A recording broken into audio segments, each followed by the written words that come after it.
Salut à tous, alors petite vidéo concernant l'Audi e-tron GT qu'on a pu apercevoir dans le film Avengers Endgame, conduite par Iron Man, pour ceux qui connaissent.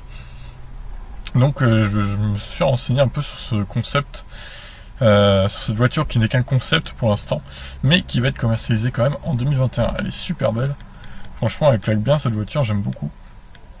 Apple a concurrencé la Tesla Model S et présenté fin 2018 lors du salon de Los Angeles. La coupé Audi e-tron GT reprend les bases techniques de la Porsche Taycan. Commercialisé en 2021, il sera assemblé au sein de l'usine allemande de Bolingerhof.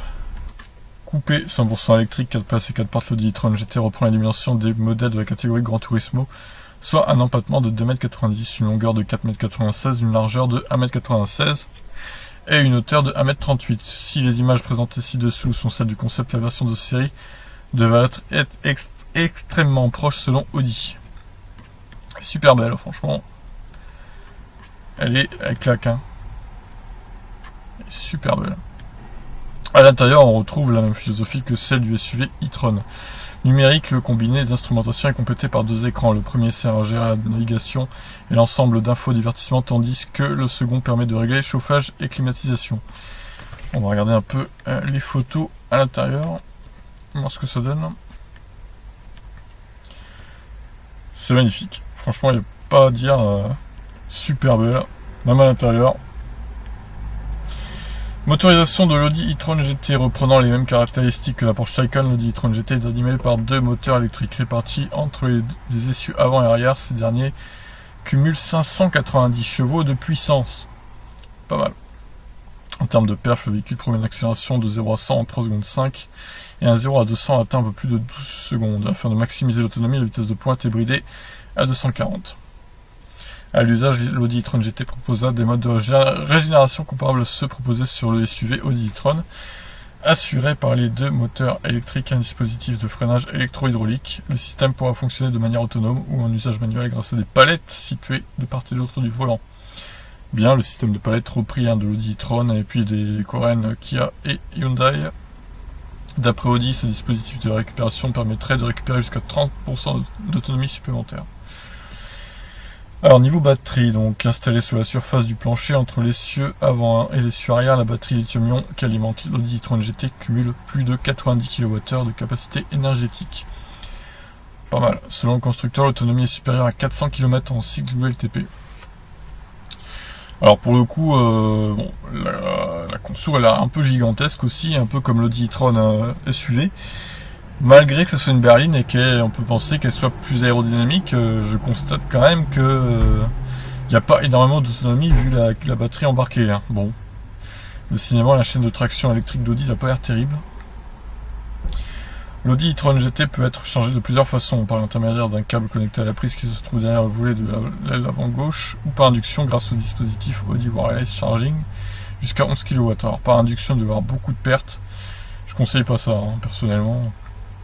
En charge rapide, l'e-tron GT embarque le connecteur combo CCS avec la même config que la Porsche Taycan. Donc un dispositif 800 volts tolérant jusqu'à 350 kW de puissance. De quoi récupérer 80% de la batterie en 20 minutes environ.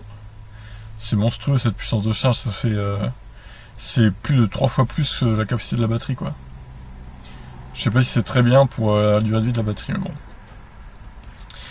Donc elle sera commercialisée début 2021 autour de 100 000 euros. Donc voilà, à moins que ce soit la Porsche Taycan qui annonce autour de 100 000 euros, en tout cas elle sera moins chère que la Porsche Taycan, ce qui paraît logique parce que bon, une Audi c'est quand même moins cher qu'une Porsche globalement, même si c'est la même voiture. Donc peut-être quitte à prendre une des deux, autant prendre l'Audi peut-être, qui sera moins cher pour les mêmes perfs et les mêmes autonomie et tout, quoi. Donc voilà pour cette petite Audi e-tron qui est prometteuse. Elle est très très belle, j'avais vu ça dans le film Avengers, du coup elle claque bien, franchement. Elle a une certaine classe cette voiture, et ça va bien avec Tony Stark dans le film, du coup c'est la voiture parfaite pour lui. Donc voilà pour cette Audi e-tron. On va lire un peu les commentaires sur Automobile Propre. C'est mort, hein. Ouais, il exagère, une batterie 90 kWh c'est mort, hein, sa commercialisation. Il exagère un peu. Moi, ce qui m'inquiète un peu, c'est cette... parce qu'à 90 kWh, quand même, tu peux faire au moins 500 km, même si c'est une grosse berline puissante. Bon, je suis désolé, mais là, ça me paraît un peu faiblard, hein, 400 km d'autonomie pour une batterie 90 kWh. C'est moyen, c'est assez moyen. Bon, après, voilà, ils vont peut-être travailler sur l'efficience d'ici à ce qu'elle sorte. Ça serait pas mal. En tout cas, extérieurement, elle est magnifique, cette voiture. Je dirais même qu'elle est plus belle que la Model S, quoi.